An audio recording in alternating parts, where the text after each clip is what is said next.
They say channels should only be about one niche because viewers will be spooked if they get a video on an unexpected topic. Well, this video changes its niche right in the middle. So if that freaks you out, you've been warned. This is Sydney, one of Australia's largest cities.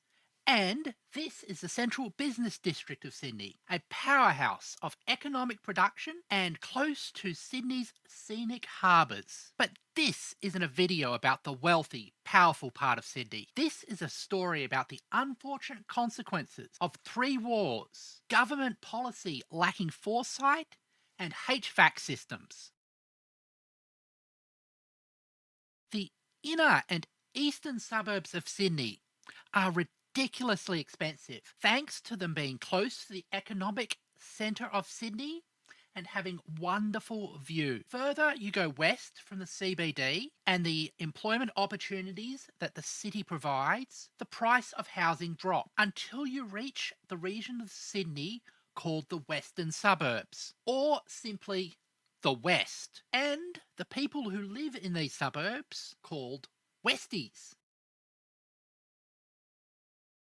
In the 1940s, following the Second World War, the men and women who fought against fascism in Europe, Africa and Asia returned to Australia. They needed housing and to avoid being overwhelmed with a homeless military-trained populace, the New South Wales Housing Commission was established. This government body purchased land in the then empty area west of Sydney and redeveloped it into cheap, subsidised housing. After the post-war period, access to this subsidised housing was expanded to people who were unable to afford to house themselves.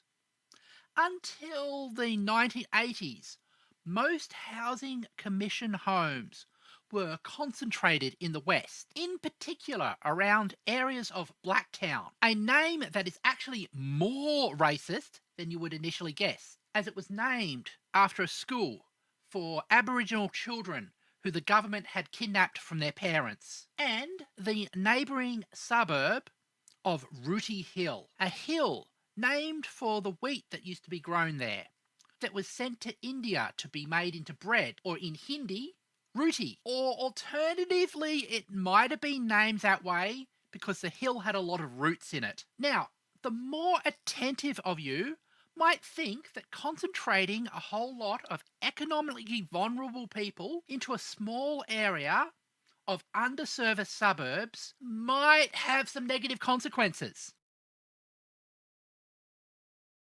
In 1916, following the end of the First World War, men who had fought in the interests of the British Empire against a cascade failure of international diplomacy returned to Australia in need of support. They needed to mourn the loss of their brothers and find ways to heal the damage that the war had inflicted on their bodies and minds. To support themselves, they created an association eventually called the Returned and Services League of Australia, or RSL. To fund these useful services, the government allowed RSLs to build clubs. These clubs would serve food and drink, have barbers, host entertainment, and gambling. The RSL built clubhouses all across Australia, and in 1967, on the eve of the Vietnam War, an RSL was established in Rooty Hill. The more attentive of you might think that building a gambling establishment in the middle of an area of economically vulnerable people might have some negative consequences. The Rooty Hill RSL, which was later rebranded to West HQ, now covers about 9 hectares, or 20 acres, and has around 720 poker or slot machines. Indeed, at one point, it advertised itself as the Las Vegas of the West. You might wonder, what limited West HQ's growth? Was it government-mandated warnings on gambling products? Math classes covering probability? Shame?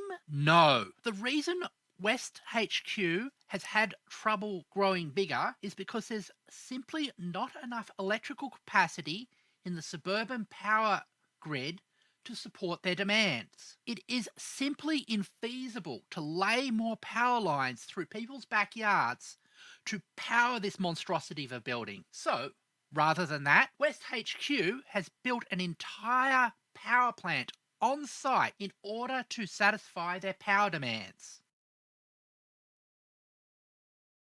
If you want a compact, high capacity power generation system, one of the best types is a gas turbine generator. Take what is effectively an engine off of an aircraft and attach to the main rotor shaft an alternator. Alternately, you can place a turbine in the path of the high-speed exhaust of the jet and have that power your alternator. A standard gas turbine generator works almost like any other jet turbine engine. Air is sucked in by a compressor, mixed with a flammable gas and ignited in a combustion chamber. The hot burning gas then expands and pushes against turbine blades, which power the compressor blade. The energy generated is then used either directly to drive an alternator, or it drives a separate set of turbines, which drives the alternator. After the gas has left this system, it is still quite hot, so allowing all that heat to escape into the atmosphere would be rather wasteful. If we feed this hot gas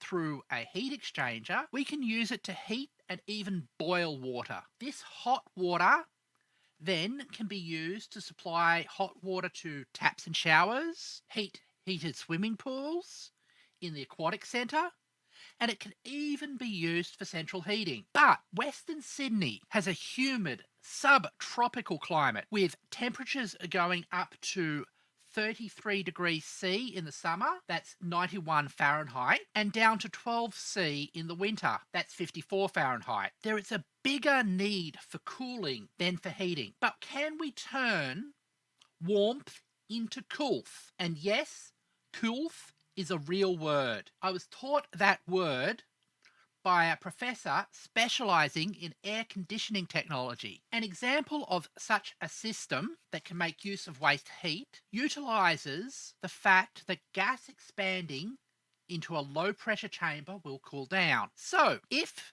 you had, as in a random example, a tank full of pressurised ammonia gas, and you released it via a valve into a vacuum chamber, the gas would rapidly cool down. But this cooling would be a temporary thing. As soon as the gas pressure equalised, it would stop cooling. But we can make use of another property of ammonia to deal with that. At low temperatures, ammonia is very soluble in water. At 5 degrees centigrade, 1,000 grams of water can dissolve up to 0.8 kilograms of ammonia. For those suffering under the domination of the British imperial system, 1,000 pounds of water can dissolve up to 800 pounds of ammonia. This means that the water ammonia solution can be up to 45% ammonia. Compare this with table salt, which can barely get up to 26%. So,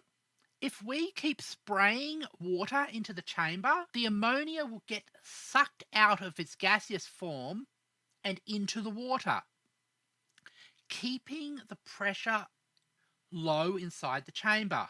We can then use this cold water ammonia solution as our source of coolth, allowing us to run refrigerators, data centres, and general air conditioning. This system is going to run out of ammonia and water unless we can regenerate and separate the ammonia from the water. And now, here comes another useful property of ammonia. Ammonia is very soluble in cold water, but in warm water, not so much. So if you heat the ammonia solution up, the ammonia will be forced out. You can use the waste heat provided by our generator to heat up and drive the ammonia out of our water solution. We can then cool the ammonia and the water separately down to the temperature of the outside environment, and we then have separated water and ammonia all ready to be used in our cooling system again. There are not just ammonia-based absorption coolers. There are also water lithium bromide absorption coolers possible as well, which work on very similar principles. What was I talking about? Oh, yeah. Sometimes neat engineering just distracts me from wider social contexts. To be fair to West HQ, they have been attempting to pivot away from gambling. The complex now has a 34-lane bowling alley, a gymnasium, an aquatic centre, a 4-star hotel, and a 2,000-seat theatre. The west of Sydney, in many ways, has been underserved.